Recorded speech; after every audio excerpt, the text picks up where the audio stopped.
What is going on, everybody? It's your boy, SnowBikeMike, back with your daily gaming hype report. Today is Thursday, October 3rd, 2019, and here are the top gaming headlines that you need to know about. Remember, if you like any of the stories that I bring to you today, please go to the articles directly and support those incredible games journalists around the globe. Story links can be found in the show description below, so let's get into it. Here are the top 4 stories that you need to know about. Story number 1. Super Mario Maker 2 update adds online play with friends option. This story from IGN.com by Adam Bankhurst. The story reads, Super Mario Maker 2 version 1.1.0 is available now and adds the long-awaited option to play with friends online in either multiplayer versus or multiplayer co-op modes. Announced by Nintendo, the Play with Friends option also allows players to select courses uploaded to Course World as well as those that have been saved to Course Bot. In addition to playing with friends, this update adds new features to Nearby Play, adds Land Play, adds a list of official makers in the leaderboard section that will contain new courses and special ones created for collaborations or special events. Heck yeah, Nintendo! Super Mario Maker 2 now giving me the option to finally play with all of my friends in multiplayer versus or multiplayer co-op modes. This is what we've wanted since this game launched, and I cannot wait to team up with all of my friends and have some fun playing co-op, and then, of course, being number 1 in the versus world. This is going to be exciting stuff, and I can't wait to jump back in to Super Mario Maker 2. Story number 2. PS4 Crossplay exits beta, now a full feature for developers. This story from IGN.com by Matt Purslow. The story reads, Sony's crossplay function for PlayStation 4 has now completed its beta phase and is a full feature for developers to make use of. Strangely, Sony has made no official announcement about crossplay being promoted to a full feature. The news instead comes from a Wired article which states that crossplay is now available to any developer that wishes to implement it in their game. Call of Duty Modern Warfare seems likely to be the first new game to support this at launch, with it being set for release later this month. The beta phase of PS4 crossplay included games such as Fortnite and Rocket League, which helped prove the system's capabilities. Hopefully from now on, we'll see many more multi-platform games support crossplay. Sony Interactive Entertainment CEO Jim Ryan explained to Wired in the same article that Sony has to keep pushing PlayStation and its features in order to survive the next generation. Quote, the track record of the incumbent platform winning the next time around is not a great one, he said, so the major thrust of my executive energy is to avoid complacency, end quote.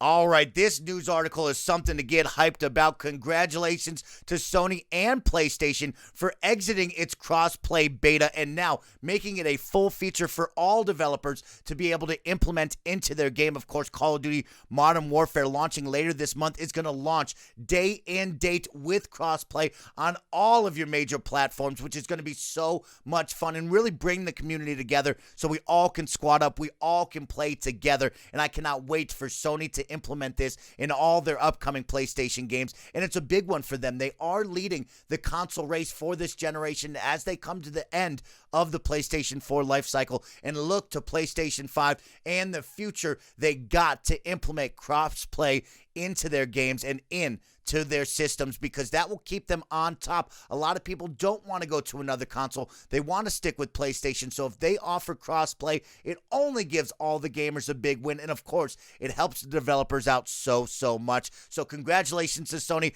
I'm pumped up about this news. Story number 3. Call of Duty Mobile passes 3 million installs in first day. This story from GameSpot.com by Steve Watts. The story reads, Call of Duty Mobile has officially launched and it's off to a strong start. The mobile version of the blockbuster series quickly reached 3 million downloads and the number is still growing according to a mobile analytics firm. VentureBeat reports that the milestone was caught by data tracker Sensor Tower. It is also the top free iOS app in the US and 32 other markets, and reached the top 5 in another 30 countries. It also reached number 59 in terms of revenue on the US App Store after only a few hours on the market. Each of those stats were achieved before the game had even been out for 24 hours, so they may have shifted even more in its favor. All right, Call of Duty doing no wrong here in the mobile market. I got to say, I downloaded the game. I'm pumped up about having Call of Duty on my mobile phone, and I'm all about seeing 3 million installs on the first day. It sounds like they got a good player base. They got a whole bunch of fun to be had from multiplayer modes and the Battle Royale mode being in the mobile version. I got to say, it's a fun time. It's a great way to pass some time, whether it be at the bus stop, in your Uber, waiting on your movie to begin. I'm all about Call of Duty Mobile. And now for our final story of your Thursday Hype Report, story number 4. Overwatch director says Nintendo can have any character for Super Smash Bros. Ultimate. This story from IGN.com by Mitchell Saltzman.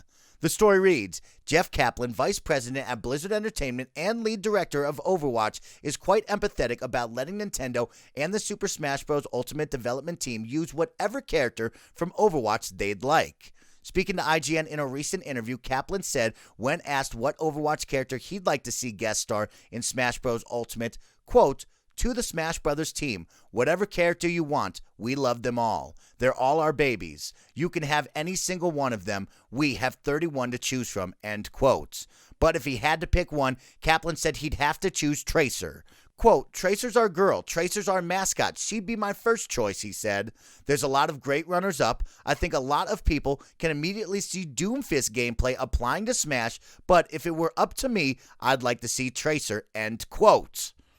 All right, best friends out there, I want to know in the comment section down below, who would you choose from Overwatch's 31 character roster to join the Super Smash Bros. Ultimate team? Some of my favorites that I would choose from would be Genji. He would fit in so well with that Fire Emblem character cast. His sword and ninja style would be really cool to see. I'd love to see Winston join DK and have 2 gorilla best friend monkey bros. And of course, my final choice would actually be Wrecking Ball. I think he would fit in fun with the aesthetic. He would be a ton of fun to see mashed in with the Super Smash Bros. Ultimate team. So let me know in the comment section below, who would you choose? And with all of that, that will conclude this Thursday, October 3rd, 2019 Hype Report. It's your boy SnowBikeMike reminding you, if you like any of the gaming headlines that I brought to you today, please go to the show description below. I've left you all the article links there. You can give them a click and support those incredible games journalists around the globe. You have now been caught up for your Thursday, so keep working hard and have fun out there, gamers. I'll see you tomorrow to end the week. See ya!